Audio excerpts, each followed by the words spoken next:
Snow whipped across the parking lot as a shiny black car slid to a stop. The man inside frowned. A child was there, scrubbing frozen metal with bare shaking hands. Her coat hung like rags, her lips blue, her eyes fixed on the bucket, turning to ice. Then a woman appeared, snatched a folded bill from the girl's hand, shouting something he couldn't hear. The man stepped out.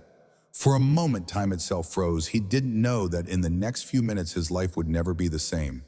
If you want to know what happens next, stay with me until the end of the video. And if you still believe deep in your heart that God is always watching over you silently, arranging everything, then right now, leave a comment saying amen below this video. Because who knows, at the very moment you write those words, a blessing may quietly enter your life. The wind that morning was sharper than usual, the kind that cut through coats and whispered through cracks in old windows. Snow had fallen all night over Bozeman, Montana, covering the streets in a white hush. The world looked peaceful from a distance, the pine trees glistening under the pale sun, the roofs shimmering with frost. But for a little girl standing beside a row of cars, winter was not beautiful at all. Nora Jameson was only 6, but her hands were already red and raw. She stood on a stool beside a black SUV, holding a sponge almost too big for her small fingers. The bucket of soapy water at her feet had turned to slush. Every few minutes, she dipped the sponge and wrung it out and wiped the side of the car as best she could. Her breath came out in small puffs of fog that floated away in the freezing air. "Don't waste water," her aunt's voice snapped from across the lot. Clara Hensley stood with her arms crossed, wrapped in a thick faux fur coat that looked warm enough for 2 people.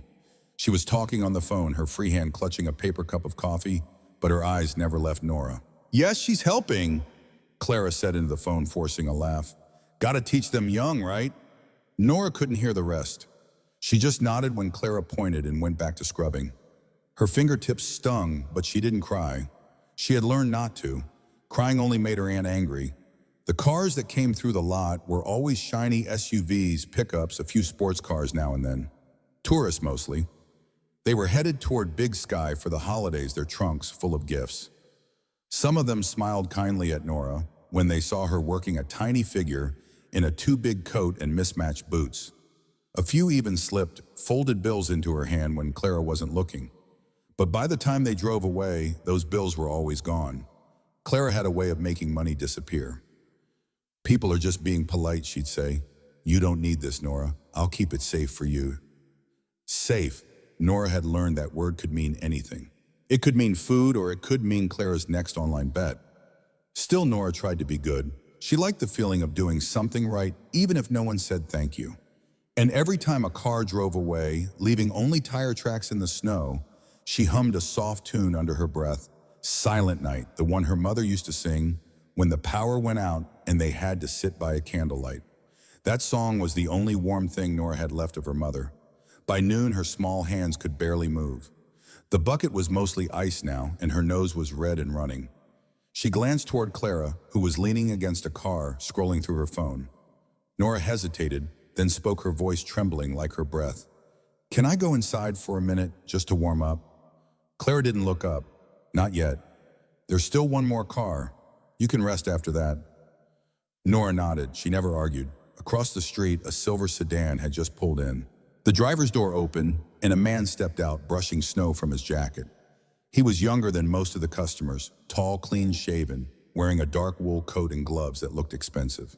He handed the keys to Clara and glanced at Nora. The man paused for a moment. His gaze softened, then drifted to the bucket of half-frozen water, then to the little girl's bare wrists peeking out from a frayed coat. "How old is she?" he asked gently. Clara gave a practiced smile. 6. She loves helping her auntie." "Don't you, Nora?" Nora forced a small nod, lowering her eyes. The man didn't reply. He crouched down beside the car at eye level with Nora and smiled, a kind, quiet smile that felt different from the others. "It's pretty cold today," he said softly. "You must be brave to be out here." Nora shrugged, not sure what to say. The man stood again, reached into his pocket and handed Clara a $20 bill.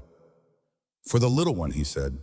Clara's smile widened, but before she could say anything, the man turned and walked away, his breath clouding in the cold air. Nora watched him go, her small hands still gripping the sponge, her heart beating a little faster for reasons she couldn't explain. For the first time all day, she felt something, not warmth exactly, but something close. Later, when Clara took the money as always, Nora didn't cry. She just whispered to herself so softly that only the snow could hear. Maybe he'll come back. The next morning, the snow had stopped, but the cold was even worse. Frost clung to the windows of the small trailer where Nora and her aunt lived. Inside, the air smelled faintly of instant noodles and cigarette smoke. Clara sat at the tiny kitchen table staring at her phone, her robe loosely tied. "Eat up," she said without looking. "You've got work to do." On the counter sat a half-eaten sandwich from yesterday, the bread stiff from the cold. Nora chewed slowly, eyes fixed on the small window where a sliver of light crept through the frost. The world outside looked quiet, but she knew what waited for her: the bumpy ride to the car wash, the biting wind, the heavy bucket. When they arrived, the lot was nearly empty. The sign that read, "Quick Shine Car Wash," swayed slightly in the wind. Clara unlocked the small booth, turned on the heater for herself, and told Nora to get started. By noon, the sun was pale and low, and the air smelled of soap and exhaust. Nora's hands had gone numb again, and her little boots were soaked through. She had stopped feeling her toes hours ago. She was rinsing the window of a gray pickup when she saw the silver sedan pull in again. Her heart gave a tiny jolt. It was him. Julian Reeves stepped out, brushing snow from his coat, the same quiet presence she remembered. His eyes caught hers for a moment, gentle, curious, before he turned toward Clara, who was already hurrying over with a wide smile. "Back again," Clara said, cheerful now. "You must like how we do things here." Julian gave a polite nod. "You did fine last time. Thought I'd stop by before heading back to Seattle." Clara took the keys, glancing at his car with practiced interest. "We'll take good care of it, sir." "Nora, get the bucket."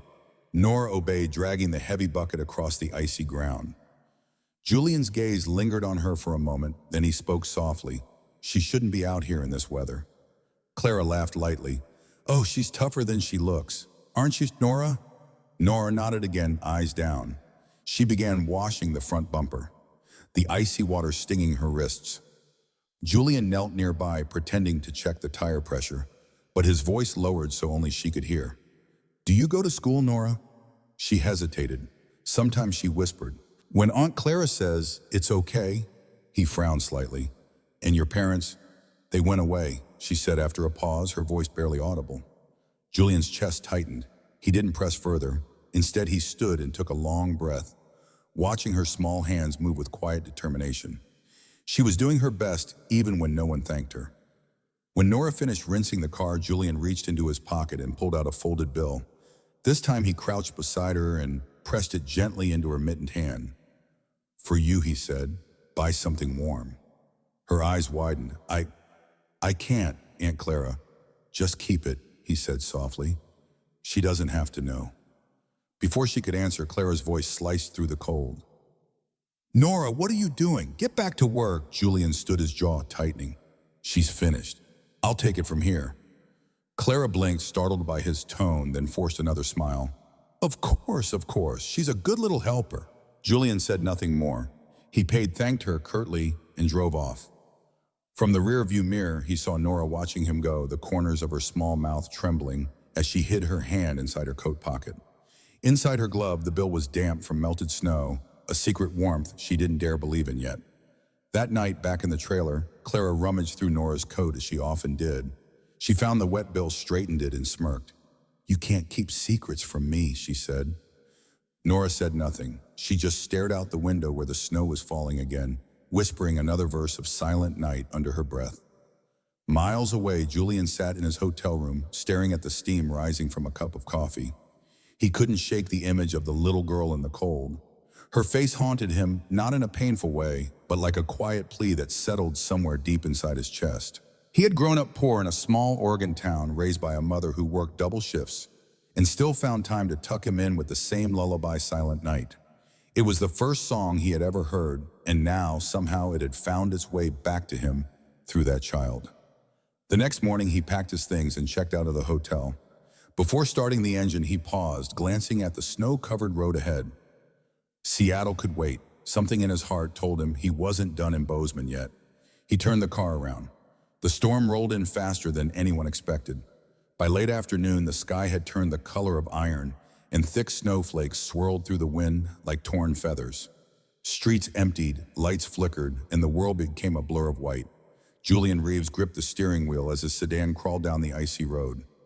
Most sane people were home by now, tucked near fireplaces with cocoa in hand. But something in him refused to turn back. The same pull that had made him circle the town yesterday tugged at him again stronger. Now, he told himself he was just checking, making sure the girl was safe. But deep down, he knew it wasn't only that.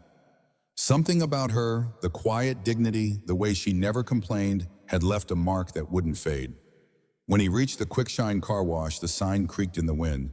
The lot was half buried in snow, but the lights were still on. Through the swirling white, he saw a small figure moving slowly beside a truck. It was Nora. She was wearing the same thin coat, her hood pulled tight, her face pale against the snow. The sponge in her hand was frozen stiff. She was trying to rinse a layer of ice off the windshield, her small body trembling with effort. "Come on faster," Clara's voice snapped from the booth. She stood under the heater, a phone in one hand and a cigarette in the other. Her face was lit by the glow of the screen, not by kindness. Julian's breath fogged against the window as he watched. Every part of him told him to get out to do something. He stepped from the car, the cold hitting like knives against his cheeks. "Hey," he called, walking toward them. "You shouldn't have her out here. It's below zero." Clara jumped, startled, then forced her usual smile. "Oh, it's you again. Don't worry, she's fine. Just finishing up this one car, then we're heading home." Nora looked up at Julian, eyes wide and glassy with cold. Her lips moved, but no sound came out. He crouched beside her, ignoring the sting of the snow. "You need to stop, sweetheart. Your hands." He gently took one of them. The mitten was soaked through the tiny fingers inside, stiff and white. Clara hurried over, pulling Nora's arm away. "That's enough," she snapped. "You don't need to interfere. She's my niece." Julian straightened. "Then act like it." For a moment, their eyes locked, his calm, but furious hers burning with something between guilt and defiance. The wind howled through the empty lot. Clara laughed, but it cracked halfway through. "You rich folks think you can just walk in and fix people's lives. You don't know what it's like to have nothing." "Nothing." Julian's voice stayed quiet. "Actually, I do." He pulled a folded bill from his coat, not just one, but several, and placed them on the car hood, letting the wind scatter them slightly. "This should cover your work today. Let her rest." Clara hesitated, then snatched the money. "Fine," she muttered, stuffing it into her pocket. But when Julian turned toward Nora, he saw the look of panic in her eyes. The girl's small hand trembled, reaching for something invisible. Then Clara's voice thundered behind them. "Give it to me," Julian spun just as Clara grabbed Nora by the wrist, shaking her. A crumpled $5 bill fluttered from the child's glove and fell into the snow. Clara's face twisted. "You think you can keep things from me now," Nora whimpered, shrinking back. "It was for gloves," she whispered. Julian stepped forward. "That's enough." His voice was sharp now, carrying over the wind. Clara froze, but her grip didn't loosen. The snow was falling harder, sticking to her coat, her hair, her lashes. She looked almost ghost-like, a shadow of bitterness wrapped in fur. Julian reached into his coat and took out the red scarf, his mother's scarf, the one he'd carried for years. He knelt beside Nora and draped it around her neck. "Keep this," he said quietly. "It's warm." For a heartbeat, everything went still. Nora clutched the scarf to her chest, her lips parting as if to speak, but no words came. Clara stared at the scene, her jaw tightening. "You don't get to come in here and play hero," she spat. "You'll regret this." Julian looked at her calmly. "No, ma'am. What I'll regret is walking away." He reached for his phone, dialed a number, and spoke into the receiver, his voice steady. "Yes, I'd like to report a case of child neglect. Bozeman, Montana, Quickshine car wash." Clara's face went pale. She stumbled back, stammering, You can't." But the sirens in the distance were already answering him. Nora didn't understand what was happening. She only knew that the world suddenly felt quieter, like the storm itself was holding its breath. She looked up at Julian, her small hands gripping the red scarf, tighter, the color bright against the snow. When the police arrived, Julian stood beside her, shielding her from the wind. Clara was led away, muttering about lies and misunderstandings. Nora watched, her eyes wide but dry. Julian knelt again, brushing the snow from her shoulder. "You're safe now," he said softly. No one's going to hurt you anymore. For the first time, Nora let herself lean forward, resting her head against his coat. He felt the tiny tremor of her breath through the fabric, fragile human alive. Outside, the storm began to ease. The snow still fell, but slower now, as if the world itself was tired of being cruel. The next morning, the storm had passed. The world outside was quiet, blanketed in a deep, untouched white. In the small building on Birch Avenue, the sign on the gate read, Bozeman Community Shelter. Inside, the scent of oatmeal and cinnamon drifted through the hallways. Nora sat at a long wooden table wearing a sweater several sizes too big. The sleeves swallowed her hands, but she didn't mind. It was soft, warm, safe. For the first time in her memory, her fingers didn't ache. Across from her, a woman with silver hair smiled gently. "You must be Nora. I'm Miss Linda. We take care of kids here until things get sorted out." Nora nodded, spooning oatmeal into her mouth. It was sweet with raisins. She hadn't had raisins in a long time. Miss Linda brushed a strand of hair from Nora's face. "You're safe now, sweetheart. You'll have your own bed, 3 meals a day, and warm clothes." And she leaned closer. "No one will take your money here."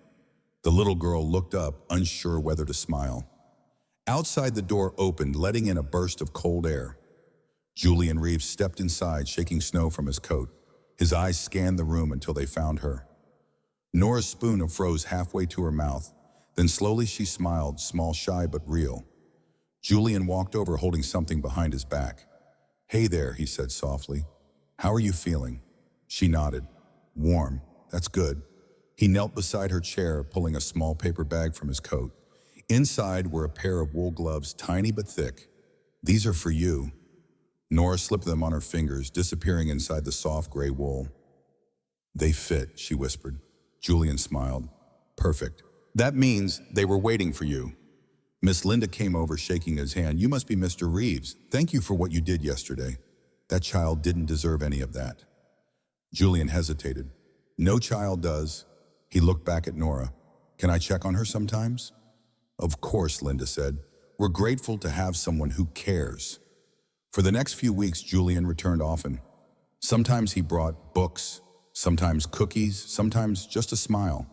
Nora was quiet at first, shy around the other children, but she always lit up when he walked through the door. One afternoon, she showed him a picture she had drawn: a small house under falling snow, a stick figure of a man and a girl standing side by side. Above it, she had written in careful, uneven letters, "My friend Julian." He laughed softly, touched. "You made me look taller than I am." She giggled. "You are tall." As the days grew longer, Bozeman began to thaw.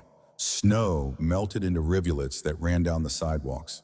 The car wash closed for good, and people stopped talking about Clara Hensley, who had been sent to a rehabilitation program in Billings. Julian, however, couldn't forget. He thought about Nora every evening, about the way she had clutched that red scarf as if it were made of light. It reminded him of his own mother, of nights long ago, when they huddled by the stove, sharing stories to chase away the cold. One evening, he found himself back at the shelter. The children were playing inside, their laughter echoing down the hallway. Nora was sitting by the window, the scarf still wrapped carefully around her neck. He sat beside her. "You kept it," she nodded. "It smells like winter, but not the bad kind." Julian smiled faintly. "The good kind, then." For a while, they just watched the snow falling outside, soft, lazy flakes drifting past the glass. Then she asked quietly, "Are you leaving again?" "I have to go back to Seattle for work," he said, "but I'll be back soon." "Promise, I promise." She studied him for a long moment, then held out something small, a folded piece of paper. "It's for you." He opened it carefully. Inside was a drawing of a red scarf floating above the snow, surrounded by little yellow stars. At the bottom, she had written, "Keep warm too."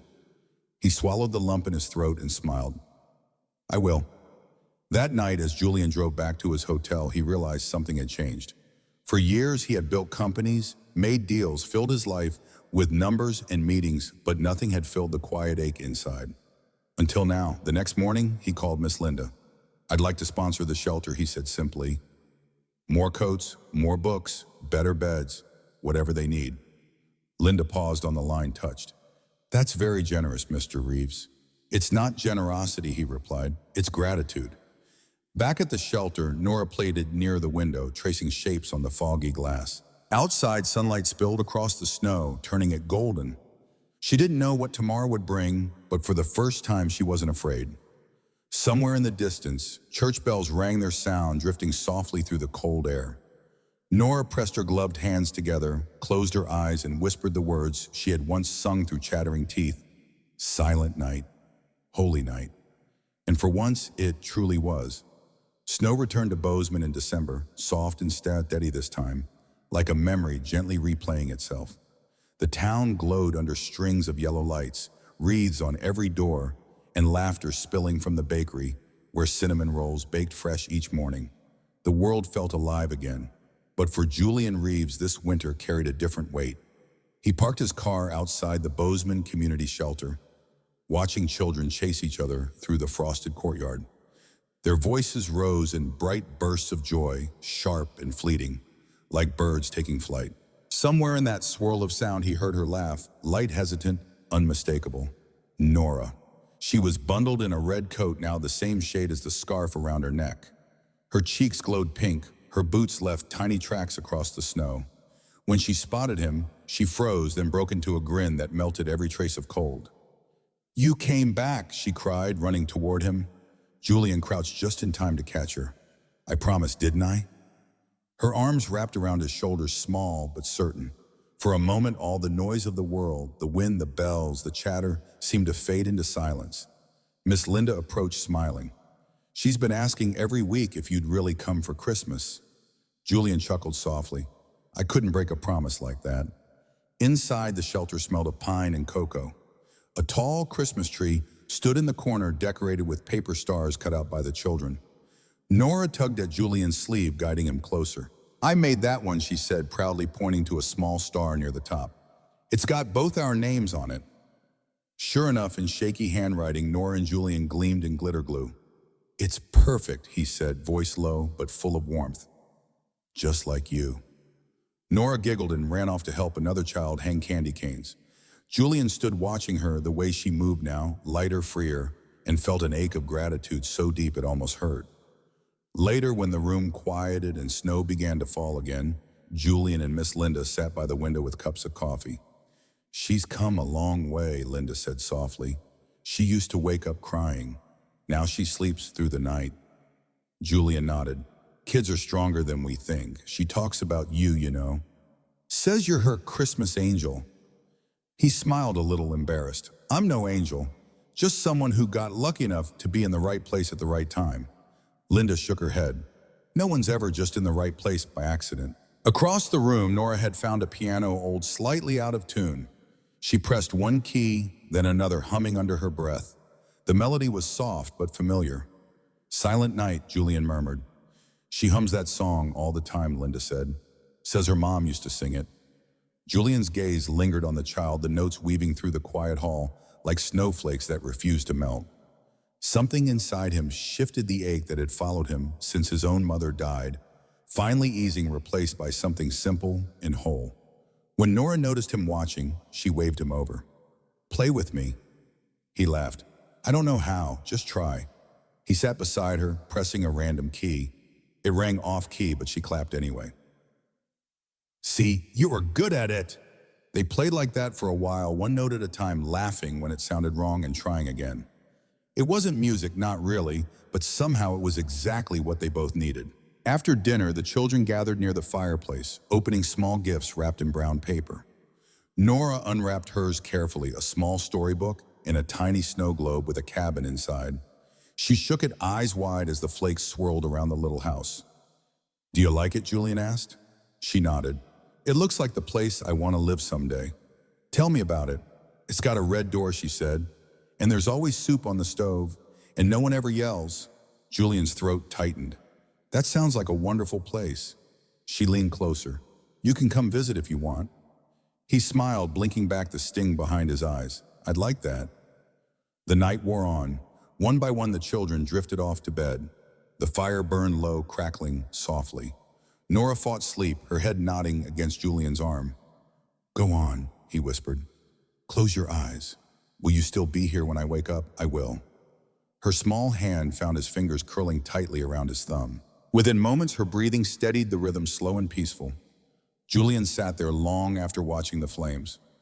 Outside, snow kept falling steady, quiet, endless.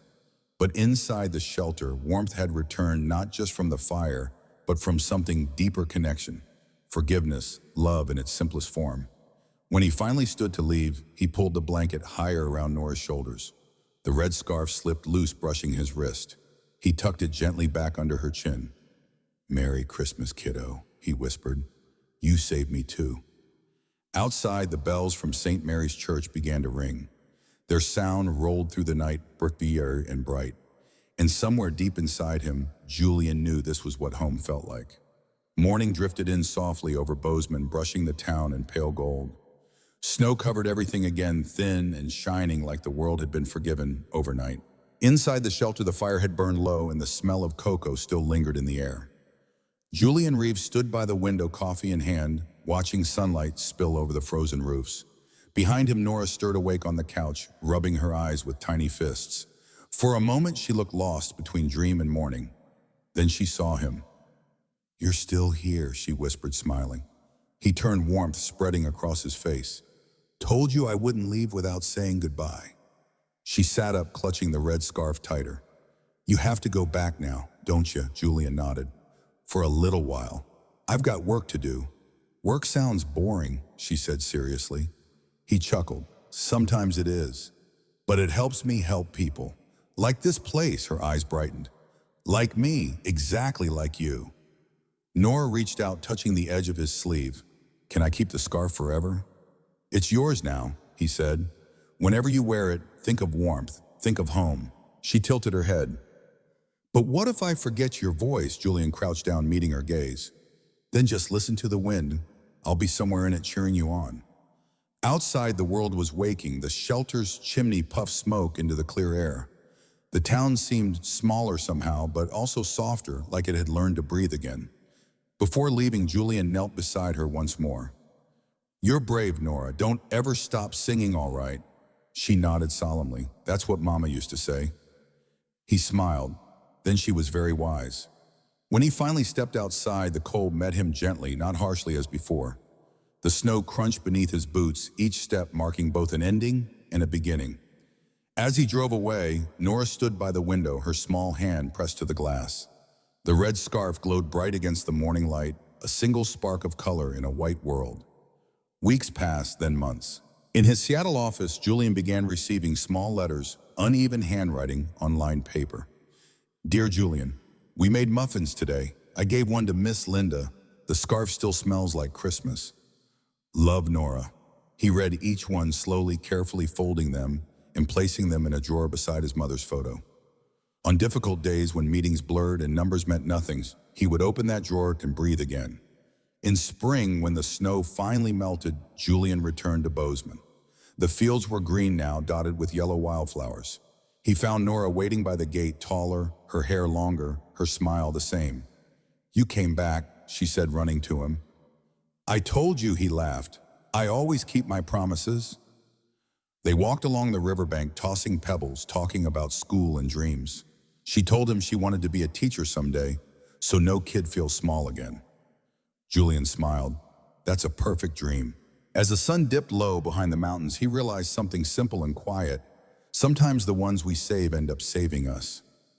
When it was time to leave, Nora stood at the gate again, waving until the car disappeared beyond the curve of the road. The scarf fluttered around her neck like a red ribbon against the wind. Miss Linda came to stand beside her. "He really cares for you, doesn't he?" Nora nodded. "He saw me when no one else did." Linda smiled. "That's what love does, sweetheart. It sees." The sky above them blushed pink as the last light of day faded into silver. Nora closed her eyes, feeling the wind brush her cheeks, cold but kind now. And as she whispered the words of her mother's saying, "Silent night, holy night," the red scarf glowed softly in the twilight, a promise that even in the coldest winters, someone will always see. What did you feel while listening to this story all the way through? If it touched your heart, leave the number 1 in the comments. If you didn't feel connected to it, feel free to write 0. Every piece of feedback means a lot to me because it's thanks to you that I can keep going. It's from your responses that I draw the energy to tell the next chapter. A new story is coming, even deeper, even more moving. And I truly hope you'll be there to listen with me.